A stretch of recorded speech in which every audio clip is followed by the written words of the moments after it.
Hello friends, I am MD Harun Al-Rashid and it's my YouTube channel Harun Boyzone.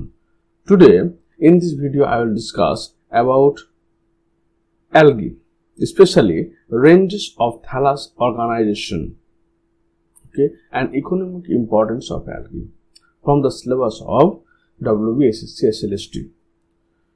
তো চলো আমরা দেরি না করে শুরু করি। আজকের ভিডিওতে আমরা একটা অ্যালগিতে থ্যালাস স্ট্রাকচার রয়েছে, কত রকমের থ্যালাস স্ট্রাকচার এখানে পাওয়া যায়, সেসব সমগ্র উদ্ভিদের কত রকম ফর্ম এখানে পাওয়া যায় সেই সম্পর্কে আমরা আলোচনা করব।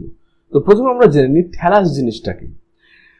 উদ্ভিদের মধ্যে সবচেয়ে প্রথমের দিকের উদ্ভিদগুলো হচ্ছে তারা হচ্ছে শৈবাল এবং ছত্রাক। তো শৈবাল যে উদ্ভিদটা রয়েছে, শৈবাল যে উদ্ভিদ রয়েছে, এখানে ছত্রাকে উদ্ভিদ ধরা হয় না বলে বাদ দেওয়া হচ্ছে, কিন্তু ছত্রাক কিন্তু থ্যালাস বা সমাঙ্গদেহী উদ্ভিদের গঠন বহন করে। থ্যালাস বা সমাঙ্গদেহী উদ্ভিদ হচ্ছে যে সমস্ত উদ্ভিদের মূল, কাণ্ড, পাতা আলাদাভাবে পৃথক নেই। অর্থাৎ এখানে পাশের ছবিগুলো দেখতে পাচ্ছ, এখানে কিন্তু কাউরি মূল, কাণ্ড, পাতা আলাদাভাবে পৃথক নেই, কিন্তু মনে হচ্ছে আলাদা পৃথক না।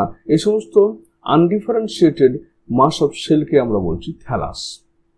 তো প্ল্যান্ট বডি যার ক্ষেত্রে তোমার আলাদাভাবে রুট, স্টেম এবং লিভস থাকবে না, সেটা হচ্ছে থ্যালাস বডি।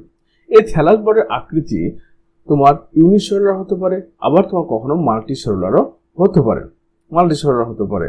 ইউনিসেলুলার এরা 1 মাইক্রন ডায়ামিটার থেকে শুরু করে 100 মিটার পর্যন্ত তোমার হতে পারে। এবার 1 মিটার মাইক্রন ডায়ামিটারের মধ্যে ইউনিসেলুলার তোমার ক্লামাইডোমাস হতে পারে, এখানে সাথে ক্লোরেল্লা হতে পারে। কিন্তু মাল্টিসেলুলার মধ্যে যেমন ম্যাক্রোসিস্টিস বা যেটা কেল্প বলি আমরা, সিউইডসও বলা হয়, এদের ক্ষেত্রে 100 মিটার পর্যন্ত লং হতে পারে। অ্যালগার যে থ্যালাস বা সমঙ্গদেহী উদ্ভিদটা, সেগুলো বিভিন্ন স্ট্রাকচারের হতে পারে। যেমন দেখো, প্রথমে আমরা এই থ্যালাস অর্গানাইজেশনকে ভাগ করি দুটো ভাগে। একটা হচ্ছে ইউনিসেলুলার এককোষী এবং মাল্টিসেলুলার বহুকোষী। এবার এককোষী যে সমস্ত থ্যালাসগুলো রয়েছে, যে সমস্ত শৈবালগুলো রয়েছে, তারা আবার দু রকমের হয়। একটা তারা চলনে সক্ষম হতে পারে, ইউনিসেলুলার মোটাইল, আবার ইউনিসেলুলার নন মোটাইল, চলনে অক্ষম হতে পারে। এবার চলনে যারা সক্ষম হবে ওদের ক্ষেত্রে কারোর ক্ষেত্রে ফ্লাজেল্লা থাকে, কারোর ক্ষেত্রে ফ্লাজেল্লা থাকে না, কিন্তু সিউডোপোডিয়ার মতো গঠন থাকে। আবার যারা নন মোটাইল, যারা চলন সক্ষম নয়, তারা ককয়েড টাইপ হতে পারে, স্পাইরাল টাইপ হতে পারে, মানে গোলাকার আকৃতি হতে পারে বা কুণ্ডলী আকৃতি হতে পারে।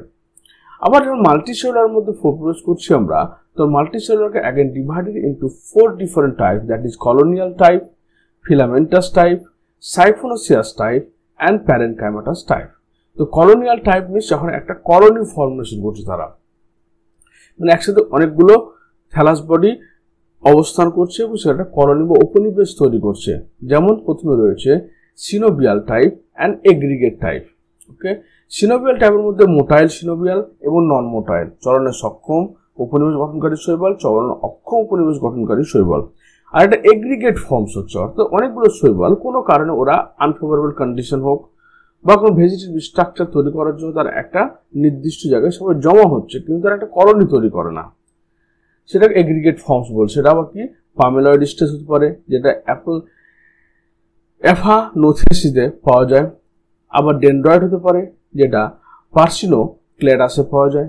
রাইজোপোডিয়াল কলোনি হতে পারে, ক্রাইসি ডায়াস্ট্রামে পাওয়া যায়। আবার কিছু ক্ষেত্রে ফিলামেন্টাস হয়, মানে ফিলামেন্টের মতো গঠন তৈরি হবে। এরা আবার কি হয়, একটা আনব্রাঞ্চড হয়, শাখা প্রশাখা বিহীন একটা ব্রাঞ্চড হয়। আনব্রাঞ্চের মধ্যে কেউ আবার জলে তোমার ফ্রিলি ফ্লট করে থাকে, যেমন স্পাইরোগাইরা। কেউ আবার কোন একটা বস্তুর সঙ্গে যুক্ত হয়ে থাকতে পারে, তাকে আবার অ্যাটাচ টু সাবস্ট্রাটাম, যেমন ইউলোথ্রিক্স। আবার কেউ হচ্ছে কলোনিয়াল কিন্তু আনব্রাঞ্চড, অর্থাৎ একসাথে উপনিবেশ গঠন করছে কিন্তু তারা শাখা প্রশাখা বিহীন হয়, সেটা নষ্ট হতে পারে।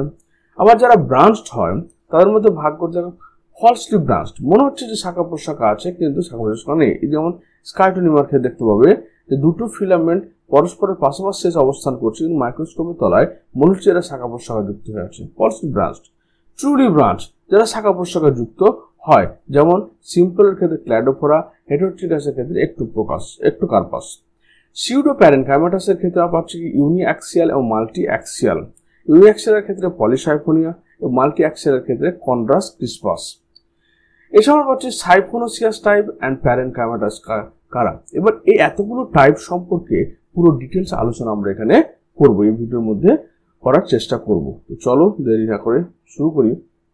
প্রথম হচ্ছে যে ইউনিসেলুলার অ্যালগি। ইউনিসেলুলার অ্যালগি মানে বুঝতে পারছো, তারা হচ্ছে একটাই মাত্র কোষ দিয়ে গঠিত এবং তারা কি হতে পারে, তারা চলনে সক্ষম হতে পারে, আবার চলনে অক্ষমও হতে পারে। যদি চলনে সক্ষম হয় তাহলে ফ্লাজেল্লা থাকবে, আর চলনে যদি অক্ষম হয় তাহলে তার মধ্যে কোনো ফ্লাজেল্লা থাকবে না। তো প্রথম ভাগ করছে এটা দুটো ভাগে। তাহলে এককোষী যে সমস্ত অ্যালগিগুলো রয়েছে তাদেরকে একটা নন মোটাইল আর একটা হচ্ছে মোটাইল ফর্মে আমরা ভাগ করছি। নন মোটাইল ফর্ম আর একটা হচ্ছে মোটাইল ফর্মে আমরা ভাগ করব। নন মোটাইলের মধ্যে এক্সাম্পল হলো ক্লোরেল্লা। তখন ছবিটা দেখতে পাবেন, এই যে ক্লোরেল্লা নন মোটাইল ফর্ম। আবার তোমরা দেখতে পাবে যে গ্লোয়োক্যাপসা, এর হচ্ছে নন মোটাইল ফর্ম।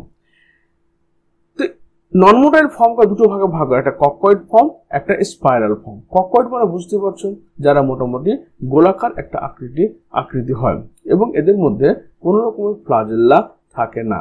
এরা কি করে, এই গ্লোয়োক্যাপসাকে দেখতে পাবে যেখানে সিঙ্গেল সেল হয় বা তোমার দুটো বা একটা সেল পরস্পরের সঙ্গে যুক্ত হয়ে গিয়ে একটা কলোনি গঠন করে এবং তার চারপাশে কি থাকে, একটা জিলাটিনের আবরণ থাকে, চারপাশে জিলাটিনের আবরণ থাকে। এরা হচ্ছে এককোষী কিন্তু নন মোটাইল। এটা আরো এক্সাম্পল রয়েছে, যেমন ক্লোরেল্লা। ক্লোরেল্লাকে দেখতে হবে এককোষী এবং নন মোটাইল, কারণ এদের কোনো গমনাঙ্গ নেই।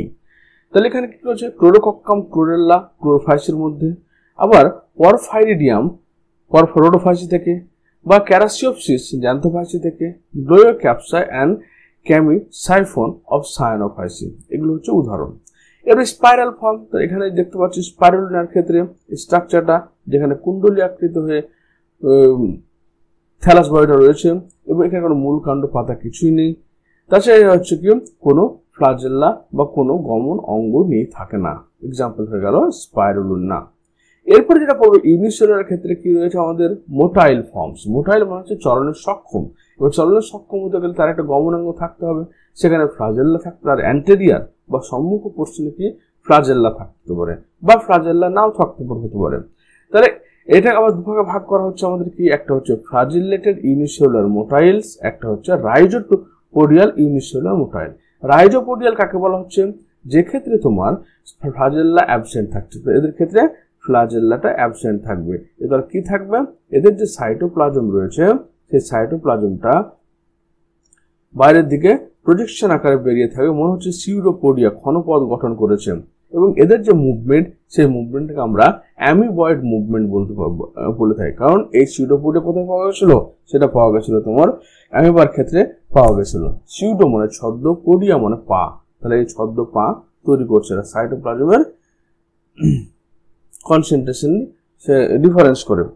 এক্সাম্পল কি, যেমন তোমার হচ্ছে কি রাইজোপোডিয়াল ফর্মস আর Rhizochloris of Xanthophyceae and Chrysamoeba of Chrysophyceae. তাহলে এখানে ক্রাইসোঅ্যামিবার ছবিটা লক্ষ্য করলে বুঝতে পারা যাবে। তারপর ফ্লাজেলেটেড ইউনিসেলুলার মোটাইল মানে এদের এককোষী কিন্তু এদের অ্যান্টেরিয়ার পোর্শনে দুটো ফ্লাজেল্লা রয়েছে। এবার এই ফ্লাজেল্লা দুটো থাকতে পারে, একটা থাকতে পারে, অনেকগুলো থাকতে পারে।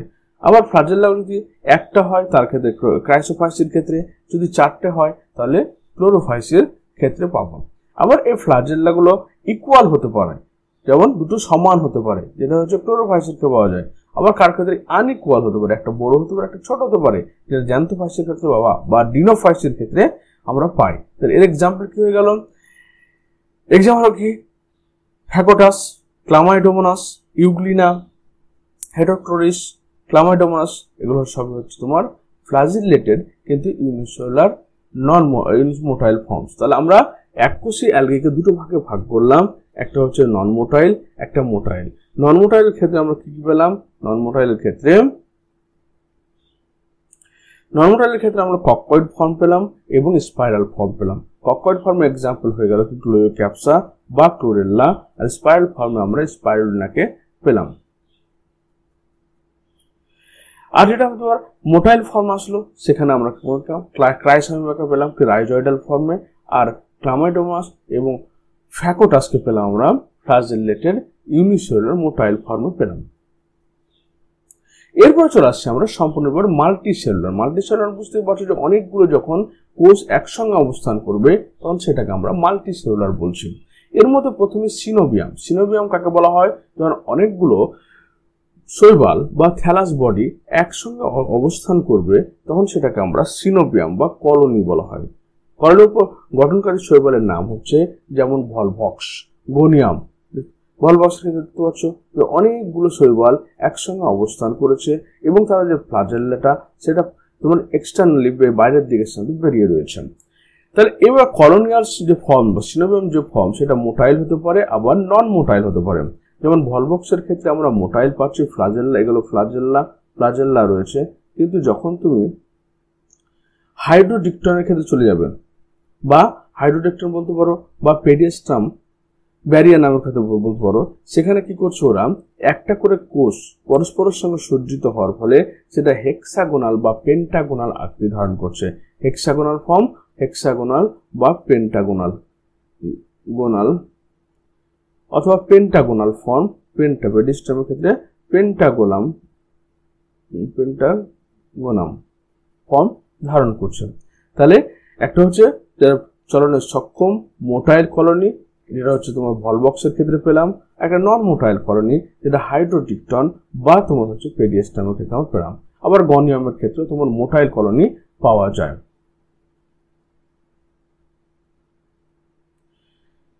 এরপর হচ্ছে এগ্রিগেট ফর্ম। এগ্রিগেট ফর্মে কোনো কারণে অনেকগুলো ভেজিটেটিভ বডি বা অনেকগুলো শৈবাল একসাথে অবস্থান করেছে, কিন্তু তার একে অপর নির্ভরশীল না বা কিছু না, কিন্তু কোনো কারণে এমন আনফেভারেবল কন্ডিশন হতে পারে বা যখন ভেজিটেটিভ বডি তৈরি হচ্ছে তখন সেখানে হতে পারে অনেকগুলো শৈবাল একসঙ্গে এসছে এবং ওরা পামেল, যেমন হচ্ছে পামেলা স্টেজ অফ ক্লামাইডোমোনাস।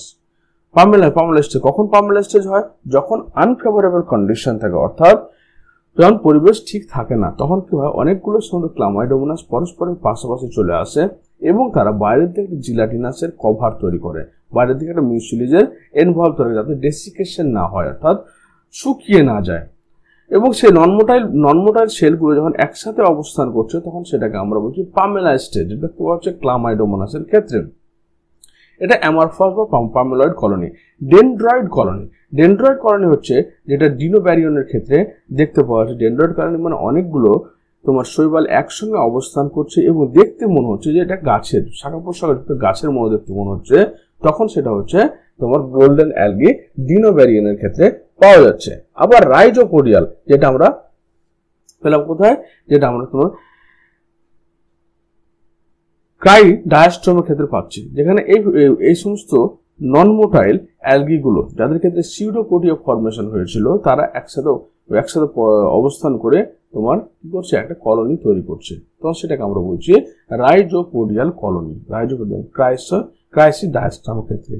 তাহলে এখানে অ্যাগ্রিগেট ফর্ম মানে হচ্ছে যেখানে অনেকগুলো কোষ একটা ইরেগুলার অ্যাগ্রিগেটে অ্যারেঞ্জ থাকছে, ইরেগুলার ফর্মে ওর অ্যারেঞ্জ আছে, কেন তা হচ্ছে প্রয়োজনীয়, অর্থাৎ আনফেভারেবল কন্ডিশনে থাকতে পারে। যেমন এক্সাম্পল হয়ে গেল পামেলা স্টেজ দেখতে পাওয়া হচ্ছে ক্লামাইডোমোনাসে, এগ্রিগেট ফর্ম তোমার দেখতে পাওয়া যাচ্ছে রাইজোপোডিয়াল ফর্ম ক্রাই ডায়াস্ট্রামের ক্ষেত্রে এবং ডেন্ড্রয়েড ফর্মটা পাওয়া গেল ডিনোব্যারিয়নের ক্ষেত্রে পাওয়া যায়।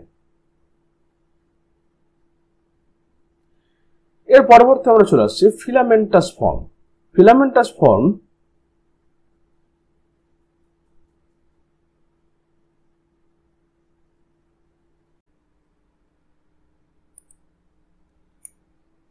ফিলামেন্টাস ফর্ম হচ্ছে এই জন্য যে ফিলামেন্টাস ফর্মে আসলে একটা সিঙ্গেল চেইন অফ সেল যেটাকে আমরা ট্রাইকোম বলছি, সিঙ্গেল চেইন অফ সেল যেটাকে আমরা ট্রাইকোম বা রুহ বলে থাকি। এবং এটা কেন হয়, কারণ একটাই প্লেনে সেল ডিভিশনটা হচ্ছে, সেজন্য কি একটা হচ্ছে অ্যান্টিক্লিনাল হয়, একটা পেরিক্লিনাল হয়, কিন্তু এখানে একটাই প্লেন হচ্ছে, এখানে অ্যান্টিক্লিনাল হচ্ছে বলে পরপর সেলগুলো সাজানো আছে। এই পরপর সাজানো সেলগুলোকে আমরা ট্রাইকোম বলে থাকি, ট্রাইকোম। এটা আবার একটা হচ্ছে আনব্রাঞ্চড, একটা হচ্ছে ব্রাঞ্চড। এবার আনব্রাঞ্চড মানে কি এরকম কোনো শাখা প্রশাখা নেই, একটা সিঙ্গেল তোমার রো অফ সেলস প্রেজেন্ট রয়েছে, সেটা হচ্ছে কার ক্ষেত্রে পাওয়া যাচ্ছে, স্পাইরোগাইরের ক্ষেত্রে পাওয়া যাচ্ছে, যেটা ফ্রি লিভিং অর্থাৎ কারোর সঙ্গে অ্যাটাচ থাকে না, ওরা জলে ভাসমান অবস্থায় থাকে। আবার অনেক ইউলোথ্রিক্স, ওইডোগোনিয়াম এর একটা নির্দিষ্ট সাবস্ট্রাটামের সঙ্গে ও হোল্ড ফাস্ট দ্বারা যুক্ত থাকে। এবং এটা হচ্ছে কি দেখো, প্রথম হচ্ছে ফ্রি ফ্লোটিং, এটা আবার অ্যাগেন আমরা divide in 3 types, free floating, attach এবং কলোনিয়াল ব্রাঞ্চ। তাহলে বুঝতে পারছো নামগুলো শুনে, ফ্রি ফ্লোটিং মানে কি এরা সমুদ্রের জলে বা নদীর জলে ভাসমান অবস্থায় থাকবে, যেমন পাওয়া গেল আমাদের স্পাইরোগাইরার ক্ষেত্রে। তারপর হচ্ছে অ্যাটাচ টু সাবস্ট্রাটাম, যেটা কোনো একটা সাবস্ট্রাটামের সঙ্গে অ্যাটাচ থাকবে, যেমন পাওয়া গেল আমাদের হেরা ওয়েডোগোনিয়ামের ক্ষেত্রে পাওয়া যাচ্ছে, ইউলোথ্রিক্সের ক্ষেত্রে পাওয়া যাচ্ছে। আবার কলোনিয়াল ব্রাঞ্চ, মানে এরা কি হচ্ছে ইরেগুলারলি ওরা অ্যাগ্রিগেট হয়ে থাকবে, মানে কলোনিয়াল হয়ে থাকবে, একটা কলোনি উপনিবেশ গঠন করে থাকবে, কিন্তু সেটা ইরেগুলার ফর্মে থাকবে, এগ্রিগেট ফর্মে থাকবে, এবং সেটা হচ্ছে আমাদের নস্টক, সায়ানোব্যাকটেরিয়া নস্টকরা এভাবে থাকতে পারে। তারপর হচ্ছে কি ব্রাঞ্চড ফিলামেন্টাস টাইপ। তাহলে ব্রাঞ্চ কি হচ্ছে, শাখা প্রশাখা যুক্ত হবে। এদের কি থাকছে, একটা ল্যাটারাল আউটগ্রোথ থাকছে, এবং এরা কোন একটা সাবস্ট্রাটামের সঙ্গে অ্যাটাচ থাকে, আর দ্বারা হোল্ড ফাস্টের দ্বারা অ্যাটাচ থাকে, যেমন ক্ল্যাডোফোরা। ক্ল্যাডোফোরাকে দেখতে পাচ্ছি এখানে আছে হোল্ড ফাস্ট রয়েছে, কোনো কিছু সাবস্ট্রাটামের সঙ্গে অ্যাটাচ থাকবে, এবং এদের ল্যাটারাল গ্রোথ হওয়ার জন্য প্রচুর শাখা প্রশাখা, এগুলো হচ্ছে ক্ল্যাডোফোরার এই শাখা প্রশাখা ব্রাঞ্চগুলো রয়েছে, এটা মেন অ্যাক্সিস। প্রথমে এদের ভাগ করা হচ্ছে তিনটি ভাগে, একটা falsely branch, truly branch and pseudo parenchymata. তাহলে ফলসলি মানে কি, মনে হচ্ছে যে এদের ব্রাঞ্চ রয়েছে কিন্তু ব্রাঞ্চ নেই। যেমন স্কাইটোনিমার ক্ষেত্রে দেখতে পাবে যে দুটো আলাদা ফিলামেন্ট তারা পরস্পরের কাছাকাছি আসছে বলে এদের যখন মাইক্রোস্কোপের তলায় দেখা যায় তখন মনে হচ্ছে এটা শাখা প্রশাখা যুক্ত, কিন্তু আসলে, এবং এটা হচ্ছে তোমার এরা দুটো ব্রাঞ্চ পাশাপাশি আসার জন্য এরকম স্ট্রাকচার রয়েছে, এবং এদের বাইরের দিকে আবার কিছু জিরাটিনাসের আবরণ তৈরি হয়, যার ফলে এদের মনে হয় যে একই রকম ব্রাঞ্চ রয়েছে, কিন্তু আসলে ব্রাঞ্চ না, তারা হচ্ছে আনব্রাঞ্চড এবং ফলসলি ব্রাঞ্চড, যেমন স্কাইটোনিমা, যেটা আমি এখন দেখালাম স্কাইটোনিমা। তারপর ট্রুলি ব্রাঞ্চ, যারা খুব শাখা প্রশাখা যুক্ত হয়, তাহলে এদের ক্ষেত্রে কি ব্রাঞ্চ বা শাখা প্রশাখা প্রেজেন্ট রয়েছে। এদেরকে দুটো ভাগে ভাগ করা যায়, একটা সিম্পল ট্রুলি ব্রাঞ্চ, একটা হেটেরোট্রিকাস ট্রুলি ব্রাঞ্চ।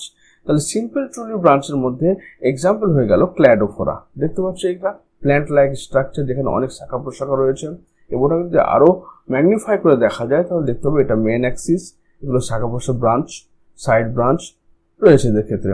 আবার হেটেরোট্রিকাস ব্রাঞ্চ মানে এখানে whole plant body is differentiated into well developed prostrate and erect system. এদের ক্ষেত্রে একটা, এখানে ফিটসচিয়েল্লার ক্ষেত্রে লক্ষ্য করুন, এই দুটো সিস্টেম পাওয়া যায়, একটা হচ্ছে প্রোস্টেট সিস্টেম যেটা মাটির সঙ্গে সমতলভাবে গ্রো করছে, আর একটা ইরেক্ট সিস্টেম যেটা মাটির উপরের দিকে গ্রো করছে, ইরেক্ট সিস্টেম। এই প্রোস্টেট এবং ইরেক্ট সিস্টেম মিলে তৈরি হচ্ছে প্ল্যান্ট বডিগুলো, বলে এদেরকে হেটারোট্রিকাস বলা হয়ে থাকে, এবং এরা শাখা প্রশাখা যুক্ত হচ্ছে বলে হেটারোট্রিকাস ট্রুলি ব্রাঞ্চড। যেমন এক্সাম্পল হয়ে গেল ফিটসচিয়েল্লা তোমার ক্লোরোফাইসের মধ্যে ফিটসচিয়েল্লা এবং স্টিজিওপ্লোনিয়াম। ফিওফাইসের ক্ষেত্রে একটোকার্পাস, এবং সাধারণত ক্লোরোফাইসের ক্ষেত্রে এরিথ্রোট্রিচিয়া অ্যান্ড ক্রাইসোফাইসের ক্ষেত্রে তোমার ডিনোফাইসের ডিনোক্লোনিয়াম। তাহলে আমরা ফিলামেন্টাস সমস্ত ফাঙ্গাস, তাদের ফিলামেন্টাস সমস্ত থ্যালাস, যারা তোমার একটা সিঙ্গেল রো অফ সেল তৈরি করছে, তার দুই প্রকার, একটা আনব্রাঞ্চ ফিলামেন্টাস, একটা ব্রাঞ্চ ফিলামেন্টাস। আনব্রাঞ্চ ফিলামেন্টাসের মধ্যে কেউ আবার ফ্রি ফ্লোটিং থাকলো, কেউ সাবস্ট্রাটের সঙ্গে অ্যাটাচ থাকলো, কেউ আবার কলোনি ফর্ম করে থাকলো। আর যেটা তোমার ব্রাঞ্চ থ্যালা, যেটা ট্রি লাইক স্ট্রাকচার, তাদের ক্ষেত্রে কেউ ফলসলি ব্রাঞ্চ হলো, কেউ হচ্ছে ট্রুলি ব্রাঞ্চের মধ্যে সিম্পল ট্রুলি ব্রাঞ্চ, একটা হেটেরোট্রিকাস ব্রাঞ্চ ভাগ করা থাকলো। এরপর আমরা চলে আসছি কি সিউডো ব্রাঞ্চড অ্যালগি, মানে মনে হচ্ছে যে শাখা প্রশাখা আছে কিন্তু শাখা প্রশাখা নেই। এটা আগে দেখলাম আমরা স্কার্টোনিমার ক্ষেত্রে দেখতে পেলাম। হেটেরোট্রিকাস মানে যেখানে প্রোস্টেট এবং ইরেক্ট সিস্টেম রয়েছে, এটা কার ক্ষেত্রে পাচ্ছি আমরা, এটা কারার ক্ষেত্রে পাচ্ছি, এবং ড্র্যাপারনাল ডিওপসিসের ক্ষেত্রে, এই কারার ক্ষেত্রে আমরা পাই, যেখানে প্রোস্টেট এবং ইরেক্ট সিস্টেম রয়েছে। Siphonous forms in this thallus it made of হলো টিউব লাইক স্ট্রাকচার আর কোয়েনোসাইট। অর্থাৎ এদের এই ফিলামেন্টটা দেখলে মনে হবে যে এটা ভেতর দিকে পুরো ফাঁপা রয়েছে, টিউবের মতো একটা স্ট্রাকচার রয়েছে, তাই এটাকে কোয়েনোসাইট বলে। এবার টিউব লাইক স্ট্রাকচার কোনো সেপ্টেট অ্যাবসেন্ট রয়েছে বলে এরা হচ্ছে মাল্টিনিউক্লিয়েটেড হয়, এবং মাল্টিনিউক্লিয়েটেড প্ল্যান্ট সেটকে আমরা সিনোসাইট বলে থাকি। এখানে কোনো উইদাউট পার্টিশন, কোনো এরকম ভাবে পার্টিশন থাকে না, এভাবে কোনো পার্টিশন এদের নেই। আর পার্টিশন না থাকার জন্য কি হচ্ছে, এদের মনোচার টিউব লাইক স্ট্রাকচার, এবং সেখানে অনেকগুলো নিউক্লিয়াস রয়েছে, যেমন ভাউকেরিয়া অ্যান্ড বট্রিটিয়াম। তো এটা হচ্ছে ভাউকেরিয়া। প্যারেনকাইমাটাস টাইপ, প্যারেনকাইমাটাস মানে হচ্ছে এদের যদি একটা উলভাকে নাও, উলভার লিভ লাইক স্ট্রাকচার তৈরি হয়েছে, অর্থাৎ পাতার মতো একটা গঠন তৈরি হয়েছে। কেন হয়েছে, ওখানকার সেলগুলো মানে সেলগুলো যেটা রয়েছে পেরিক্লিনাল ডিভিশন হয়েছে, আবার অ্যান্টিক্লিনাল ডিভিশন হয়েছে, বলে কি করছে একটা পাতার মতো একটা গঠন তৈরি করেছে। বলে এটা দেখতে হয় একটা প্যারেনকাইমা কোষের মতো মনে হয় বলে কি প্যারেনকাইমাটাস বলা হয়ে থাকে। যেমন উলফার ক্ষেত্রে পাওয়া যায়, পরফাইরা টিনেরার ক্ষেত্রে পাওয়া যায়, এন্টেরোমরফার ক্ষেত্রে পাওয়া যায়। এদের লিফ লাইক ফোলিওজ স্ট্রাকচার, মানে এর হচ্ছে অ্যাডভান্স টাইপ অফ অ্যালগি।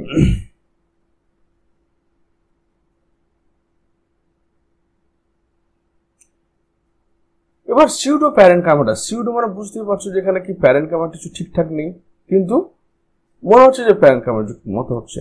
যেমন সেন্ট্রাল অর অ্যাক্সিয়াল ফিলামেন্ট, যখন সেন্ট্রাল মানে একটা এই ধরনের এই ব্রাঞ্চটা এর একটা সেন্ট্রাল ফিলামেন্ট রয়েছে, এই সেন্ট্রাল ফিলামেন্টগুলো যখন ফিউজ অবস্থায় থাকবে তখন সেটাকে আমরা বলছি ইউনি অ্যাক্সিয়াল টাইপ। ইউনি মানে একটা, অ্যাক্সিয়াল মানে হচ্ছে অ্যাক্সিস, সেন্ট্রাল অ্যাক্সিসটা সিঙ্গেল কিভাবে ফিউজড অবস্থায় থাকবে, তখন সেটা পলিসাইক্লিনের ক্ষেত্রে দেখতে পাওয়া যাচ্ছে।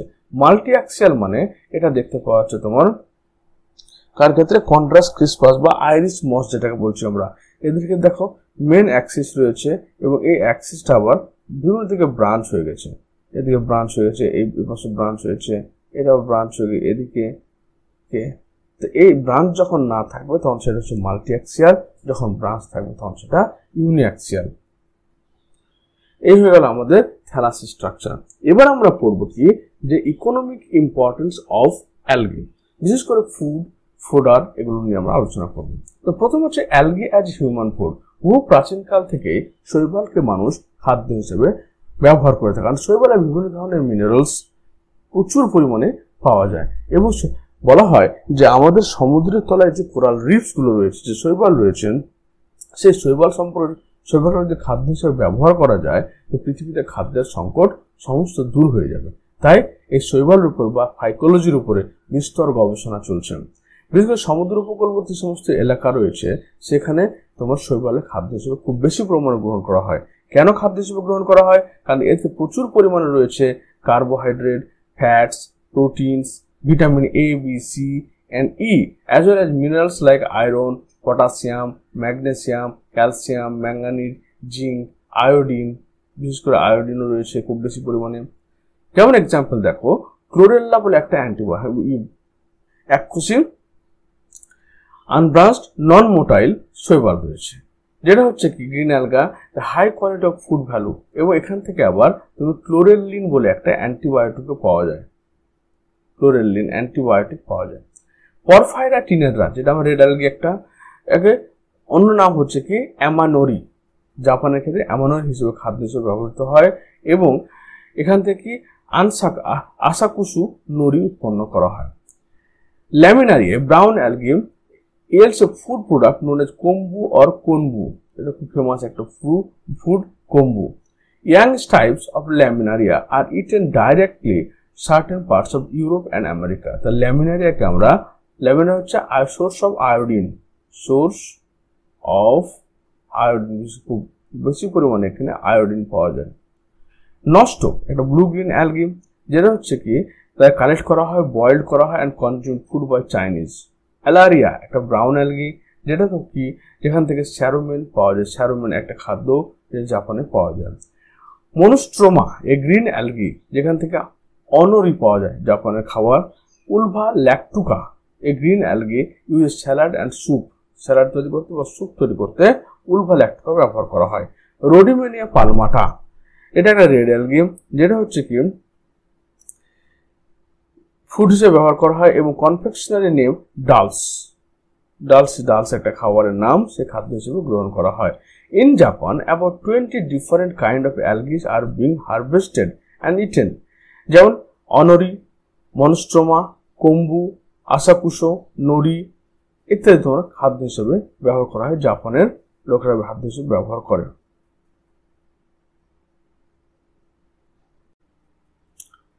Secondly, algae act as a fodder. Fodder মানে হচ্ছে কি অ্যানিমাল ফুড, ফডার মানে অ্যানিমাল ফুড মানে হচ্ছে হিউম্যান বিং ইউজ করছে ফুড হিসেবে, আর অ্যানিমাল ফুড যখন বলবে বা ক্যাটেল ফুড বলবে তখন সেটা হয়ে গেল তোমার অ্যানিমাল ফুড, স্পেশালি ক্যাটেল, গবাদি পশুদের যে খাবার হচ্ছে তখন সেটা ফডার বলা হয়। তো Norway, Sweden, Denmark, Scotland, America, China, New Zealand ইত্যাদি দেশে রোডিমেনিয়া পালমাটাকে সিপউইড হিসেবে ব্যবহার করা হয়। সিপউইড মানে ভেড়াদের খাবার হিসেবে ব্যবহার করা হয়ে থাকে। ল্যামিনারিয়া স্যাকারিনি, অ্যাস্কোফাইলাম স্পিসিস, হার্গাসাম, ফিউকাস এগুলোকে সব ক্যাটেলদের খাদ্য হিসেবে ব্যবহার করা হয়ে থাকে। দেখা গেছে যে সমস্ত মুরগিদের বেশি বেশি পরিমাণে এই সিউইডস খাওয়ানো হয়েছে, অর্থাৎ শৈবাল খাওয়ানো হয়েছে, তাদের ডিমের মধ্যে কি রয়েছে, খুব বেশি পরিমাণে আয়োডিন কন্টেন্ট বেড়ে গেছে। আয়োডিন কন্টেন্ট বেড়েছে। আয়োডিন কিসের জন্য দরকার আমাদের? বিশেষ করে থাইরক্সিন হরমোনের প্রপার সিক্রেশনের জন্য আয়োডিন দরকার। এটা কম হলে আমাদের গয়টার রোগ হয়ে থাকে। আবার দেখা যাচ্ছে যে সমস্ত গরুকে প্রচুর পরিমাণে তোমার অ্যালগি খাওয়ানো হয়েছে, তাদের যে দুধটা সে দুধের মধ্যে বাটার ফ্যাটের কন্টেন্টটা বেড়ে গেছে। এবার হচ্ছে আয়োডিন। দেখো ল্যামিনারিয়া, ফিউকাস এবং ম্যাক্রোসিস্টিস পাইরিফেরা যে এটা হলো ম্যাক্রোসিস্টিস, যেটা 100 মিটার পর্যন্ত লং হয়, সবচেয়ে লার্জেস্ট অ্যালগি বা জায়ান্ট অ্যালগি। এরা সবাই হচ্ছে সোর্স অফ আয়োডিন। এরপর আমরা সবচেয়ে ইম্পর্টেন্ট একটা গুরুত্বপূর্ণ জিনিস হচ্ছে ফার্টিলাইজার। বিশেষ করে ব্রাউন অ্যালগি এবং রেড অ্যালগি যারা অর্গানিক ফার্টিলাইজার হিসেবে ব্যবহার করা হয়ে থাকে। আবার তোমার হচ্ছে কি কনসেন্ট্রেটেড এক্সট্রাক্ট অফ সিউইডস, মানে সমুদ্রের শৈবাল তাদের যে এক্সট্রাক্ট অর্থাৎ তাদের যে রস বের করা হয় কোথায় পাওয়া হচ্ছে? ক্যারোলিন অ্যালগি, লিথোথ্যামনিয়ন, ক্যালকেরিয়াম অ্যান্ড লিথোফাইলাম স্পিসিস থেকে যে এক্সট্রাক্ট পাওয়া যায় সেটা মাটির অ্যাসিডিটি কমাতে বা ক্ষারের পরিমাণ বাড়াতে ব্যবহার করা হয়। কারণ প্রচুর পরিমাণে inorganic fertiliser, chemical fertiliser use করার ফলে আমাদের শরীরের অ্যাসিডিটি বেড়ে যাচ্ছে, সেটা কমানোর জন্য এর এক্সট্রাক্ট ব্যবহার করা হয়। এছাড়া কারার মধ্যে রয়েছে কি ক্যালসিয়াম, কারার সেল রয়েছে ক্যালসিয়াম কার্বনেট, যেটা মাটিতে ক্যালসিয়াম পরিমাণ বাড়াতে সাহায্য করে। হাওয়েভার গ্রেড সায়ানোফাইসিস এবং সায়ানোব্যাকটেরিয়া রয়েছে, যেমন অ্যানাবিনা, নস্টক, ওসিলাটোরিয়া। এরা মানে প্যাডি ফিল্ডে প্রতি বছর 30 কেজি করে অ্যামোনিয়াম সালফেট, 30 কেজি করে নাইট্রোজেনকে তোমার অ্যাড করে। এছাড়া Aulosira fertilissima, common blue green algae of Indian rice field is found to add 47.6 pound nitrogen are mixing to the paddy soil. তো প্যাডি ফিল্ডে নাইট্রোজেনের একটা মেজর সোর্স হিসেবে অ্যানাবিনা, নস্টক, ওসিলাটোরিয়া এই সমস্ত সায়ানোব্যাকটেরিয়াগুলোকে ব্যবহার করা হয়। অ্যালগিতে আরো যে সমস্ত জিনিসগুলো পাওয়া যায় সেগুলো হচ্ছে nitrogen, phosphorus, potassium as well as micronutrient like iron এবং জিঙ্ক মিনারেলস প্রচুর পরিমাণে পাওয়া যায়, যা শরীরের গুণাগুণ বৃদ্ধি করতে ব্যবহার করা হয়। এছাড়া ফসফরাস সলিউলাইজিং, অর্থাৎ মাটিতে যে কমপ্লেক্স ফসফরাস থাকে বা যে কমপ্লেক্স জটিল যে ফসফরাস থাকে সেটা মাটিতে ভালোভাবে মিশিয়ে দিতে পারে কে? এই শৈবাল। মাটিতে মিশে গেলে সেই ফসফরাসটাকে আমরা প্ল্যান্টরা তখন ইজিলি অ্যাবজর্ব করতে পারে। আবার আমাদের যত অর্গানিক মলিকিউলস রয়েছে, অর্গানিক মলিকিউলস আমাদের হিউম্যান বডি বলে না, যত পৃথিবীর যত প্রাণী রয়েছে তাদের অর্গানিক ম্যাটেরিয়ালের ব্যাকবোনই হচ্ছে কার্বন। এবং এই কার্বনটা কোত্থেকে আসছে? কার্বনটা ফটোসিনথেসিস প্রক্রিয়ায় প্ল্যান্টরা যে কার্বন ডাইঅক্সাইডকে অ্যাবজর্ব করছে, সেই অ্যাবজর্ব কার্বনটা আমরা ডাইরেক্টলি অর ইনডাইরেক্টলি প্ল্যান্টদের কাছ থেকে ডাইরেক্ট নিচ্ছি, যেটা আমাদের শরীরে আসছে। এবং এই কার্বন কতটা? প্ল্যান্টরা মোটামুটি এই ফাইটোপ্ল্যাঙ্কটন যারা সামুদ্রিক শৈবাল, ওরা মোটামুটি 80% অফ টোটাল ফটোসিনথেসিস ডান করে, যার জন্য ফটোসিনথেসিসের মাধ্যমে যে কার্বনটা অ্যাসিমিলেশন হয় সেই কার্বনটা আমাদের প্রত্যেকটা জীবের মধ্যে ছড়িয়ে পড়ে। বলে কার্বন হচ্ছে backbone source of organic matter, অর্থাৎ backbone of the organic matter. এটার মেজর সোর্স হচ্ছে তোমার এই শৈবালরা। এছাড়া অন্যান্য জিনিস এখান থেকে পাওয়া যায়, যেমন হচ্ছে তোমার ফেনোলিক কম্পাউন্ড, যেটা প্ল্যান্টকে প্রোটেকশনে সাহায্য করছে। টার্পিনয়েড প্ল্যান্টের প্রোটেকশনে সাহায্য করে, ভাইরাস, ব্যাকটেরিয়া, ছত্রাক অ্যাগেনস্টে। ফ্রি ফ্যাটি অ্যাসিড পাওয়া যাচ্ছে, পলিস্যাকারাইড পাওয়া যায়, ক্যারোটিনয়েড পাওয়া যায়। সোয়েল বায়ো রেমিডিয়েশন এবং fertilization protect crop against bacteria insect, মানে সোয়েল বায়ো রেমিডিয়েশন মানে মাটির যে পুষ্টি সেটা পুনরুদ্ধার করার ক্ষেত্রে এবং সার হিসেবে। আবার তোমার ব্যাকটেরিয়া, ইনসেক্ট এবং other biotic abiotic stress carotenoid help করছে। Example of algae used as bio fertiliser, যেমন তোমার সায়ানোব্যাকটেরিয়া। এটা কি করে? এদের কাজ হচ্ছে মাটিতে নাইট্রোজেনকে মিক্স করা, এবং যখন এরা মারা যাবে তখন সেই তাদের পুরো বডিটা মাটিতে মিশে গিয়ে অন্যান্য মিনারেলসের চাহিদা পূরণ করবে। ব্রাউন অ্যালগি যেমন অ্যাস্কোফাইলাম নোডুসাম, এটা rich of alginate, mannitol and other beneficiary compounds, green algae nutrient এবং গ্রোথ প্রমোটিং সাবস্টেন্স যেমন বিভিন্ন হরমোন তৈরি করতে হেল্প করছে। এরপর চলে এসছি আমরা এগার এগার। এগারে কি জেলিডিয়াম, গ্রাসিলারিয়া এবং জাইগার্টিনা এই তিনটে অ্যালগি, রেড অ্যালগি থেকে পাওয়া যাচ্ছে কি তোমার এগার এগার পাওয়া যায়। এগার এগার কি কাজে ব্যবহার করা হয়? এগার এগার ল্যাবের ক্ষেত্রে যে জেলিং এজেন্ট, ল্যাবরেটরিতে যে কালচার মিডিয়া তৈরি করা হয়, সেই কালচার মিডিয়া তৈরি করার জন্য সোর্স অফ কার্বন হিসেবে এই এগার এগারকে ব্যবহার করা হয়ে থাকে। অ্যালজিনেটস obtained from ম্যাক্রোসিস্টিস, যেটাকে আমরা জায়েন্ট অ্যালগি বলি, অ্যাসকোফাইলাম, ল্যামিনারিয়া এবং ফিউকাস এবং সার্কসাম থেকে পাওয়া যায়। এটা কি করে? এটা cream, jelly, soap, sauce, ice cream এবং নন টক্সিক ইন নেচার হওয়ার জন্য এই সমস্ত খাবারে ব্যবহার করা হয়ে থাকে বা কসমেটিক্সও ব্যবহার করা হয়।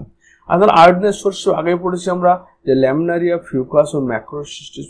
পাইরিফেরা হচ্ছে তোমার সোর্স অফ আয়োডিন। ব্রোমিন করতে পাওয়া যায় রোডোবেল্লা অ্যান্ড পলিসাইফোনিয়া থেকে পাওয়া যায়। Carrageenan, it is found in the cell wall of red algae, মানে লাল শৈবালের কোষ প্রাচীর থেকে পাওয়া যায়। কারণ লাল শৈবাল কোষ প্রাচীর কি বলছে? কন্ড্রাস ক্রিসপাস, যেটাকে আমরা আইরিস মস বলে থাকি। এটা কি কাজে ব্যবহার করা হয়? এটা ফুড ইন্ডাস্ট্রিতে জেলিং, থিকেনিং অ্যান্ড স্ট্যাবিলাইজিং এজেন্ট হিসেবে ব্যবহার করা হয়। ডায়াটোমাইট, এটাকে আমরা বলি কি কিসেল গুড় বলা হয়। কিসেল গুড় বা ফুলারের মৃত্তিকা বলা হয়। ফুলার্স সোয়েল, ফুলারের মৃত্তিকা বলা হয়ে থাকে। এটা কি আমাদের যে ক্রাইসোফাইটা বা ডায়াটম রয়েছে, ডায়াটমের কোষপ্রাচীরের মধ্যে কি রয়েছে? সিলিকা থাকে। ডায়াটমের কোষপ্রাচীরের মধ্যে সিলিকা থাকে। ডায়াটমগুলো যখন মারা যায় তখন এগুলো সমুদ্রের তলদেশে জমা হয়ে গিয়ে কি তৈরি করে? এই ডায়াটমিয়াস আর্থ তৈরি করে, এক ধরনের পাউডার তৈরি করে, মাটির মধ্যে গঠন তৈরি করে, ডায়াটমিয়াস আর্থ বলা হয়ে থাকে। এটাকে আবার ফুলারের মৃত্তিকাও বলা হয়ে থাকে। এরা কি করে? এরা হচ্ছে ইন্ডাস্ট্রিয়াল বিভিন্ন শিল্পে ফিল্ট্রেশনের কাজ করে, preparation of high temperature furnaces, অর্থাৎ যেগুলো খুব বেশি তাপের কাজ করা হয় তাদের উপরে যে কভারিং, সেই কভারিংটা তৈরি করতে ব্যবহার করা হয়। ইনসুলেটর অফ রেফ্রিজারেটর তৈরি করতে, পলিশের কাজে, মেটাল পলিশ করতে ব্যবহার করা হয়। Role of alga in medicine, তাহলে মেডিসিনের ক্ষেত্রে অ্যালগির যে ভূমিকা সেটা আমরা ডিটেলস আলোচনা করছি। বিভিন্ন ট্র্যাডিশনাল মেডিসিন এগুলো আমরা অ্যালগিন থেকে পেয়ে থাকি, কারণ অ্যালগির মধ্যে কি রয়েছে? Complex carbohydrates with antiviral and anti tumour properties রয়েছে। ডায়েটারি সাপ্লিমেন্ট, অ্যালগির মধ্যে স্পাইরুলিনা হচ্ছে এক ধরনের সাথে এসসিপি, সিঙ্গেল সেল প্রোটিন, যেখানে তোমার 56% প্রোটিন পাওয়া যায়। ক্লোরেল্লা থেকে কি পাওয়া যায়? ক্লোরেলিন পাওয়া যায়, অ্যান্টিবায়োটিক, এবং প্রচুর নিউট্রিশন পাওয়া যায় এখান থেকে। অ্যান্টিঅক্সিডেন্ট এবং anti cancer agent, certain algal compound like carotenoid, যেটা astaxanthin, phycobili proteins exhibit anti cancer এবং অ্যান্টি অক্সিডেন্ট হিসেবে ব্যবহৃত হয়। অ্যান্টি ইনফ্ল্যামেটরি বা অ্যান্টি মাইক্রোবিয়াল প্রপার্টিজ, আমাদের দেহের প্রদাহ রোধ করতে বা কোনো মাইক্রোবিয়াল ইনফেকশন রোধ করার জন্য আমরা কি করতে পারি? এই অ্যালগি ব্যবহার করতে পারি। কার্ডিওভাস্কুলার ডিজিজ, অ্যালগিতে যেহেতু লো লেভেল অফ কোলেস্টেরল লেভেলটা খুবই লোয়ার, কোলেস্টেরল লেভেলটা এখানে খুব কম থাকে, তাই এটা আমাদের হার্টকে, হেলথকে সঠিক রাখতে সাহায্য করে। Wound healing, algae have been explored wound healing, অর্থাৎ কোনো কেটে গেলে সেখানে যে অ্যালকি লাগিয়ে দেওয়া হয় তাহলে সেটা আমাদের সার্জিক্যাল টুল হিসেবে কাজ করবে। Pharmaceutical development, algae are being investigated for their potential development new drugs and therapy, যেমন ক্লোরেলিন ফ্রম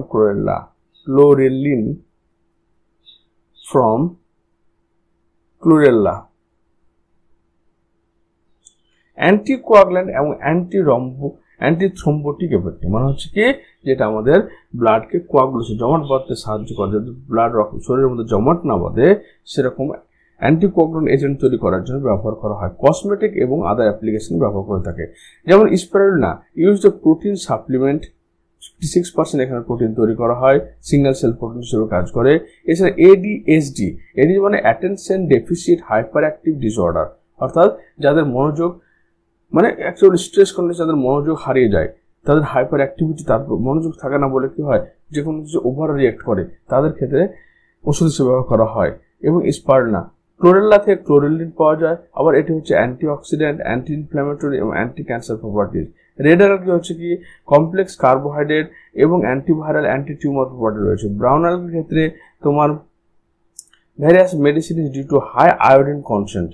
সার্গাসাম, ফিউকাস, ল্যামিনারি এরা হচ্ছে আয়োডিন কনসেন্টটা অনেক বেশি হয়, এদের অ্যান্টিঅক্সিডেন্ট প্রপার্টি রয়েছে। ফাইলোকোলয়েড, ফাইকোকোলয়েড হচ্ছে এক ধরনের পলিস্যাকারাইড, অর্থাৎ একটা বহু শর্করা polysaccharide found in the cell wall of certain type of algae, primary brown algae. Red এবং ব্রাউন অ্যালগিতে তোমার এক ধরনের পলিস্যাকারাইড পাওয়া যায়, সেটার নাম হচ্ছে ফাইকোকোলয়েড। কখন তৈরি করে? এটা বিশেষ করে প্রোটেকশনে সাহায্য করে যখন harsh environment condition like drying and freezing এর টাইমে তৈরি করে প্ল্যান্টরা। ফুড ইন্ডাস্ট্রি ব্যবহার করে এটা ডেজার্ট, জেলিস এবং বেকড গুডস করার জন্য ব্যবহার করা হয়। বায়োটেকনোলজিতে এগার একটা ফাইকোকোলয়েড, যেটা তোমার সোর্স অফ কার্বনের হিসেবে ব্যবহার করা হয়। আদার অ্যাপ্লিকেশনের মধ্যে রয়েছে তোমার এটা ফার্মাসিউটিক্যাল ইন্ডাস্ট্রিতে ব্যবহার করা হয়। ল্যামিনারি হচ্ছে তোমার হচ্ছে যে ব্রাউন অ্যালগি তাদের সঞ্চিত খাদ্যবস্তু ল্যামিনারিন। এটা আসলে এর স্ট্রাকচার দেখতে হবে, এটা হচ্ছে সুগারগুলো পরস্পরের সঙ্গে β1,3 গ্লাইকোসাইডিক বন্ড দ্বারা যুক্ত রয়েছে এবং ব্রাঞ্চ চেইন হিসেবে β1,6 গ্লাইকোসাইডিক লিঙ্কেজ হিসেবে যুক্ত থাকে। এবং এটা কি কাজে ব্যবহার করা হয়? এটা antioxidant, anti inflammatory, potential anti tumour properties. তাহলে এদের মধ্যে কি অ্যান্টিঅক্সিডেন্ট, কারণ অ্যান্টিঅক্সিডেন্ট জিনিসটা কি আমাদের শরীরে অক্সিডেশন রিয়াকশনের মাধ্যমে যে সমস্ত টক্সিক ম্যাটেরিয়ালগুলো তৈরি হয় সেই টক্সিক ম্যাটেরিয়ালগুলো রিমুভ করার জন্য কিছু অ্যান্টিঅক্সিডেন্ট লাগে। যেমন ধরো লেবুর মধ্যে অ্যান্টিঅক্সিডেন্ট প্রচুর রয়েছে, শসার মধ্যে রয়েছে, টমেটোর মধ্যে রয়েছে, তারপর আমলকির মধ্যে রয়েছে। সেরকম ভাবে তোমার এই ল্যামিনারিন ব্রাউন অ্যালগির মধ্যে অ্যান্টিঅক্সিডেন্ট প্রপার্টি রয়েছে। অ্যান্টি ইনফ্ল্যামেটরি, অর্থাৎ তোমার শরীরে কোনো ইনফেকশন হলে সেখানে প্রদাহ দেখা দেয়, লাল হয়ে ফুলে যায়, ব্যথা করে, জ্বর হয়, সেটা প্রদাহ থামতে ব্যবহার করা হয়। এবং অ্যান্টি টিউমার প্রপার্টি, যেখানে টিউমার হয় না।